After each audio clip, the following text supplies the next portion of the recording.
secara hukum Reda ini kan dia 2 kali mendirikan travel agent ini, travel haji ini kan tidak atas nama dia di perizinan Hongkong. Iya, berarti memang sudah secara hukum dia sudah bisa memprediksi apa yang terjadi. Jadi mereka memang secara langsung dan tidak langsung memang sengaja untuk menipu. Karena kalau kata saya mah dia sudah kayak mempelajari nih. Nah kalau misalnya nanti endingnya seperti ini, saya begini, jadi cari selamatnya begini gitu. Nah ini lebih nggak masuk akal lagi kan. Dia yang Paradise Travel ini kan pakai namanya Mr. Wong Kun Hong itu, orang Thailand itu. Terus tanggal 3 dia kan melobi ke Mian Travel. Tanggal 3 melobi ke Mian Travel untuk ngangkut jamaahnya yang 55 orang ini. Ternyata Mian Travel kan nggak mau kerjasama. Terus akhirnya Mr. Wong ini di warning lah, SMS warningnya itu dikasih ke saya sama pihak Mr. Abrar yang Mian Travel itu. Masa tanggal 3 di warning, tanggal 5 langsung ganti nama orang yang megang ini sahamnya. Jadi yang tadinya punyanya Mr. Wong jadi punyanya Al Jazali siapa gitu, namanya muslim banget gitu. Terus sebulan kemudian menyatakan diri bangkrut. Emangnya di Hongkong semudah itu menyatakan diri bangkrut? Ya, sementing menyerahkan data-datanya bangkrut boleh dong. Siapapun kan boleh bangkrut. Boleh. Tapi sebenarnya kalau kata saya mah ini sudah dirinci, masa iya pergantian pimpinan perusahaan sebulan terus bangkrut? Ya semua kan sudah diprediksi, Mbak. Nantang untuk menempuh jalur hukum karena dia tahu kita bakal kalah secara hukum. Karena sudah diprediksi, jadi kalian itu sudah diprediksi akan seperti ini dan seperti itu. Kan nyatanya sudah televisi lokal aja sudah nyarut parut pun nggak ada yang nyentuh kalian, nggak ada yang membantu seperti yang saya katakan nih. Kan saya kalau saya pribadi itu lebih ke Indonesia ya, karena minta bantuan Indonesia supaya bisa melobi Hong Kong. Itu kalau saya, karena ini sudah kejahatan internasional gitu loh. Kalau saya pribadi malah berpikirnya bahwa ini kejahatan internasional yang sudah terinstruktur, sudah terorganisir, dan mangsanya adalah faktor kesengajaan. Betul. Jadi karena saya sendiri buta hukum ya Mbak ya. Saya sendiri buta hukum. Kenapa saya memilih jalur viral? Karena kalau pakai uang kan kita nggak kuat toh. Kita kan nggak bisa toh. Kalau pengacara satu aja kan kita nggak mampu, benar nggak sih? Betul. Dan di kalian semua setiap orang didampingi seorang pengacara, itu kan tidak mungkin bagi kita. Mau berapa uang yang kita keluarkan, sementara sekarang adalah minta bantuan orang-orang luar sana yang dimana kita tidak perlu mengeluarkan uang. Jadi buat sampean semua nih, siapapun yang nyinyir kita hari ini, abaikan aja. Saya masih ingat banget kasusnya Faruk itu, ada yang menghina saya sampai inbox saya nggak jelas. Saya tetap diam karena saya yakin usaha tidak akan sia-sia kalau kita masih percaya dengan keajaiban Tuhan. Jadi abaikan yang nyinyir wes. Pokoknya kita anggotanya nambah atau berkurang Mbak yang di grup itu Mbak? Kenapa? Anggotanya yang di grup itu bertambah atau berkurang? Berkurang 1, karena sebenarnya yang satu ini orangnya tuh ya biasa kan, tingkat kecerdasan, wawasan, pengalaman seseorang berbeda-beda. Nah yang satu ini emang agak jengkelin. Kemarin disuruh nulis kronologi itu katanya nggak bisa nulis, majikannya sakit, di rumah repot, kirim suara ke saya suruh ngetikin. Terus?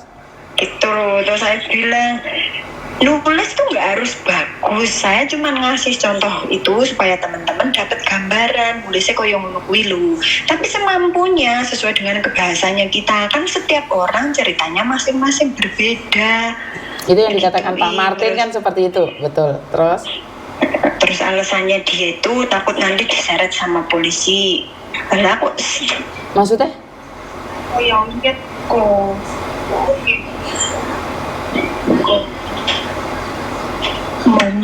Musuh benar punya kamyat lain kue tak tahu di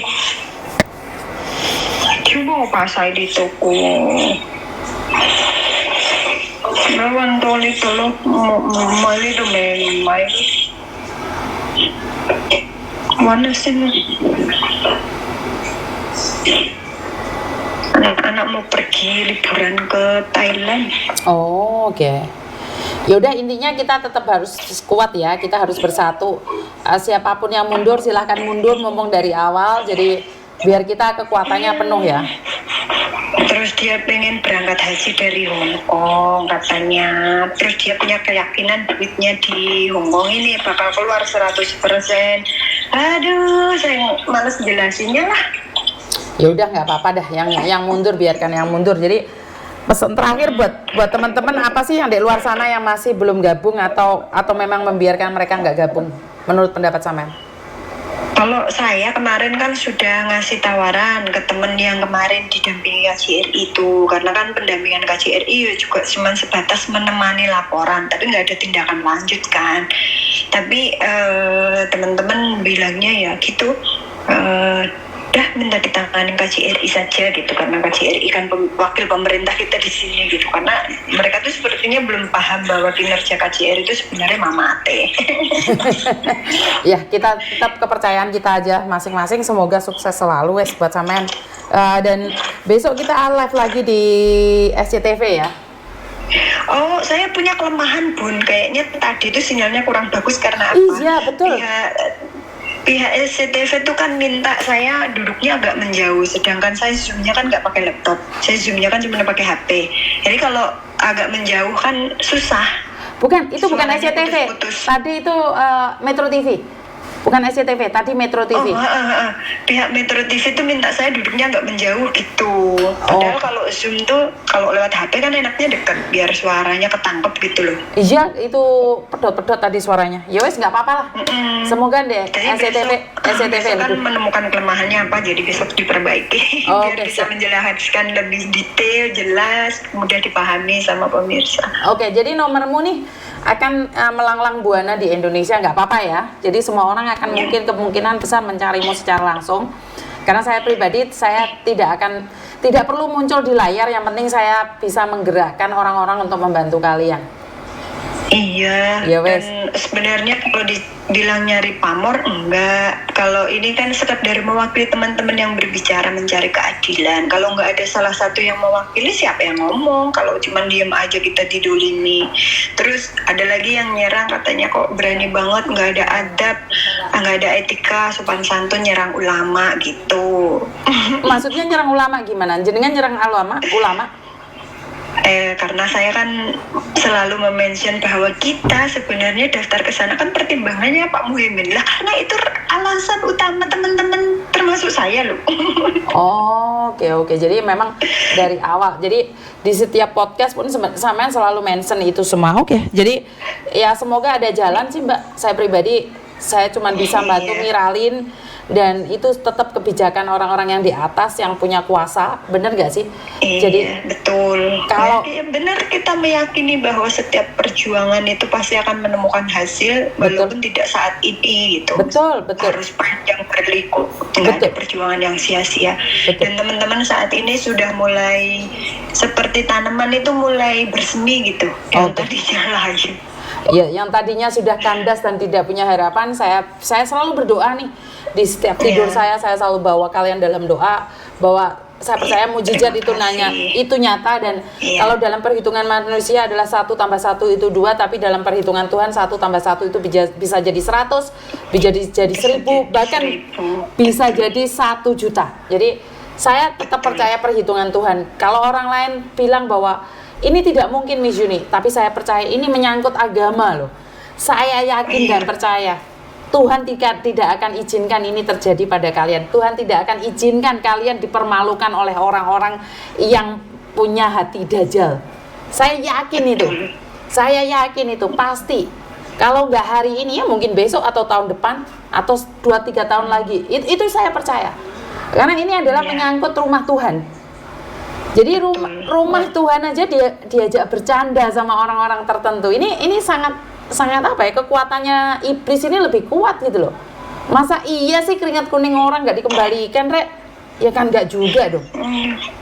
Iya, udah itu yang saya geramnya kemarin itu, minimalnya kan dia merasa bersalah ya, minta maaf lah ke jamaah terus diam gitu loh. Ini enggak, masih nyeceret ya, mana suaranya yang kemarin koar-koar mau menempuh jalur hukum, silahkan nikmati hukum masalah gitu. Jadi ngomong kayak gitu ada buktinya nggak? Ada buktinya nggak kalian ngomong? Ada di WhatsApp. Oke. Kemarin yang punya WhatsAppnya siapa nanti saya ini di grup itu loh saya taunya. Bukan harus, Ya Allah. harus di screenshot loh. Jangan cuma bicara aja. Saat kita berbicara itu nggak boleh kalau tidak ada bukti. Saya tidak ingin kalau kita sudah menempuh jalur hukum. Berarti kan dia ini ngajak guyon sama penegak hukum dan juga polisi. Ini jangan polisi ditantang loh Mbak. Penegak hukum jangan ditantang loh. Saat mereka sudah bermain, kelar hidup kita. Makanya Mbak Martin ini saya anggap dolimnya itu udah sampai puncak gitu loh. Harusnya kan dia diem minta maaf. Ini enggak. Ya karena dia merasa tidak bersalah Mbak. Karena dia merasa tidak bersalah. Udah gitu kan dia mungkin diceritain sama Reda kalau dia nanti bakal lepas dari jerat hukum ini dianggap perbudakan itu tadi loh. Iya, kita lihat aja Mbak. Tidak ada kejahatan yang sempurna. Saya tetap percaya dengan itu deh. Tetap ada celah. Tetap ada celah. Nanti saya minta ke temen yang buktinya si Martin nantangin kita, ngatain kita kupluk-kupluk itu. Itu suatu pencemaran juga, penghinaan juga. Jadi saya cuma minta bahwa sampean harus lebih berhati-hati lagi dalam segala hal. Perkara orang yang nyinyir sama kita lepaskan aja dan kita hempaskan. Dan saya percaya tidak ada usaha yang sia-sia. Setiap doa kita itu pasti didengar Tuhan. Dan ingat, satu doa mungkin tidak didengar Tuhan nih. Kalau kita meminta doa restu dari seluruh Indonesia, pasti pecah kok. Iya. Ya? Iya. Ya wes, tak tunggu kabar berikutnya ya. Besok RCTI akan menghubungi SCTV. Boleh. Terima kasih ya Mbak Yana. Terima kasih, thank you. Sama-sama. Saya juga terima kasih. Oke, bye-bye. Oke, jadi di luar sana ternyata bener ya, masih ada yang nyinyir sama saya. Jadi saya ucapkan terima kasih sekali atas nyinyiran kalian. Ternyata saya yang dapat uang, sudah dibilangin kalau dapat uang gampang, kenapa kamu nggak buat? Karena dapat uangnya nggak semudah seperti cocotmu. Ibadah haji tiga rame-rame enak sing bantu. Kowe ra iso bantu apa-apa, mbok lambemu ki sing anteng to lah. Ya. Iki masalah agama kamu gajak guyonan. Dan kamu sekarang pasti ngomong bahwa delik perkaranya tidak mudah. Ya wis ora apa-apa. Saya selalu bilang bahwa oke, kalau hari ini mereka tidak bisa diproses oleh hukum, setidaknya jangan mudah percaya orang-orang yang memakai label agama apapun itu juga. Dan saya berpesan nih buat sekalian semua yang punya rencana baik dan berakhir tidak baik, percayalah Tuhan belum izinkan kamu untuk datang ke sana, dan rencana-rencana Tuhan itu lebih indah, bahkan lebih tepat waktunya. Saat kita meminta belum diberi itu karena memang bukan porsi kita. Jadi kita masih belum nih. Sama kayak saya masih kecil dulu itu ngomong sama ayah saya, kalau nggak salah saya masih SD. Saya ngomong sama ayah saya, boleh nggak saya belajar motor? Nggak boleh Mbak, saya tuh dimarahin. Bahkan saya dendam sama ayah saya, kenapa tidak diajarin naik sepeda motor. Ibu saya malah marah-marah ngepui saya dengan debok. Tapi saya masih nggak nyadar. Tapi setelah dewasa ayah saya bilang, kenapa sih kamu tidak diizinkan naik sepeda motor waktu SD? Kecelakaan ya apa? Seandainya kamu sudah bisa nyetir, terus kamu numpak sepeda motor banter, nabrak, modar wendok. Saya pikir-pikir hari ini sama. Jadi kemungkinan besar nih Tuhan belum izinkan sampean kabeh ke rumah Tuhan. Mungkin Tuhan punya rencana yang lebih indah. Jika Tuhan izinkan hari ini, mungkin ada sesuatu yang tidak baik buat jenengan semuanya. Jadi percayalah, sesuatu yang indah itu akan tepat pada waktunya dan indah pada waktunya bagi orang yang percaya, dan mujizat itu selalu nyata. Dan ingat, jangan perhitungkan hitungan manusia, perhitungkan hitungan Tuhan, karena hitungan Tuhan itu tepat, tidak kurang dan tidak lebih. Begitu juga dengan apa yang Tuhan berikan. Kalau jatahmu cuman mangkok, jangan minta ember Mbak, mutah. Jadi nggak apa-apa, kita pahami dulu rencana Tuhan, kita serahkan semuanya pada Tuhan.